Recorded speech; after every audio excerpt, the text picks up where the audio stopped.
पिंपरी चिंचवड शहरातील रस्त्यावरून धावती अनोखी रिक्षा. पिंपरी चिंचवड शहरातील रस्त्यांवरून फिरणारी एक रिक्षा सध्या चर्चेचा विषय बनली आहे. ऐन उन्हाळ्यात प्रवाशांना सुखद गारवा देत रस्त्यांवरून धावताना दिसतेय. गणेश ठाणेकर यांची अनोखी रिक्षा. हिचं इंटिरियर पाहिलं तर आतमध्ये देशी विदेशी झाडांच्या कुंड्या बसवण्यात आल्यात. वृक्ष लागवडीची आवड असणारे गणेश ठाणेकर अगदी पोटच्या मुलांप्रमाणे या झाडांची काळजी घेत आहेत. दिवसातून त्यांना 3 वेळा पाणी, आठवड्यातून 2दा खत असा त्यांचा नित्यक्रम आहे.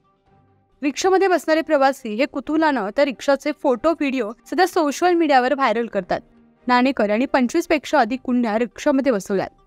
यांच्या या अनोख्या रिक्षाला झाडवाली रिक्षा म्हणून ही शहरात ओळखलं जाऊ लागलंय. मला ही आयडिया माझ्या मिसेसने दिली घरनं. आम्ही ती झाडं लावली. आता त्यात उन्हाळा चालू आहे. उन्हाळा चालू असल्यामुळे लोक पण एवढी खुश व्हायला लागल्यात की विचारायचंच नाही की स्वतःहून व्हिडिओ काढून त्यांच्या यूट्यूब, इंस्टाग्राम, फेसबुक याला स्वतःहून लोक टाकायला लागले आणि गारवा जाणवतो. आणि मेन पॉईंट ऑक्सिजन भेटतो लोकांना. फिरतं ते म्हणतात आम्हाला फिरता ऑक्सिजन भेटतो तुमच्या गाडीमध्ये. आणि मेन पॉईंट आपल्या गाडीत तुळस आहे. तुळशीमुळे सगळ्यात जास्त ऑक्सिजन भेटतो. आणि त्याला मी रोजचं 3 टाइम पाणी, खत सगळं चालू आहे. फवारणी दिवसभर चालू आहे. 8 दिवसांनी हे चालू आहे, खत टाकणं चालू आहे 8 दिवसांनी. आणि जसं पोटच्या पोळावर मी त्यांची झाडांची काळजी घेतोय पूर्ण.